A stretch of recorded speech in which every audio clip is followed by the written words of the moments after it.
ஒன்றிய குழு கூட்டத்தில் தலைமையேற்று நடத்தி கொண்டிருக்கும் ஒன்றிய பெருந்தலைவர்களுக்கும் முன்னிலை இருக்கும் ஒன்றிய துணை பெருந்தலைவர்களுக்கும் கூட்டத்தில் பங்கேற்றுள்ள அனைத்து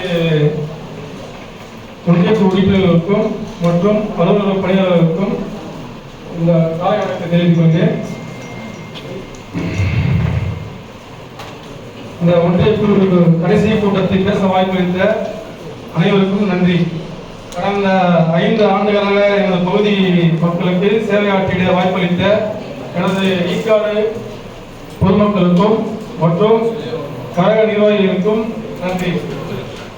தமிழக தலைவர் முத்தமிழறிஞர் டாக்டர் கலைஞர் அவர்களின் கொள்கை முழக்க போராளி தமிழக முதல்வர் முத்துவேல் கருணாநிதி ஸ்டாலின் அவர்களின் நல்லாட்சியில் 2026ஆம் ஆண்டில் தொடர்ந்திட திராவிட இயக்கத்தின் புதிய சகாப்தம் புதிய பரிமாணத்தின் அடையாளமாக திகழும் மாநில இளைஞரணி செயலாளரும் தமிழக துணை முதல்வரும் மாண்புமிகு உதயநிதி ஸ்டாலின் அவர்களின் சீரிய பணி தொடரவும் அனைவரும் பாடுபடுவோம் என இந்த நேரத்திலே உறுதிமொழியிருக்கிறேன்.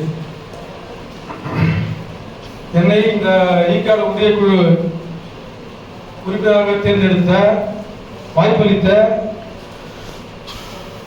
மாவட்ட செயலாளர் அமைச்சர் அண்ணன் சாமு நாசர் அவர்களுக்கும் நமது பூந்தமல்லி சட்டமன்ற உறுப்பினர் அண்ணன் கிருஷ்ணசாமி அவர்களுக்கும் ஒன்றிய கழக செயலாளர் அண்ணன் உச்சி ராமகிருஷ்ணன் அவர்களுக்கும் மேலும் இன்று வரை என்னை வழிநடத்திக் கொண்டிருக்கும் முன்னாள் ஈக்காடு ஊராட்சி செயலாளரும் தற்போதைய மாவட்ட பிரதிநிதியுமான திரு எஸ் வேலு என்கிற வேலாயுதம் அவர்களுக்கும் இந்த நேரத்தில் நன்றிகளை மனமார்ந்த நன்றிகளை தெரிவித்துக் கொள்கிறேன்.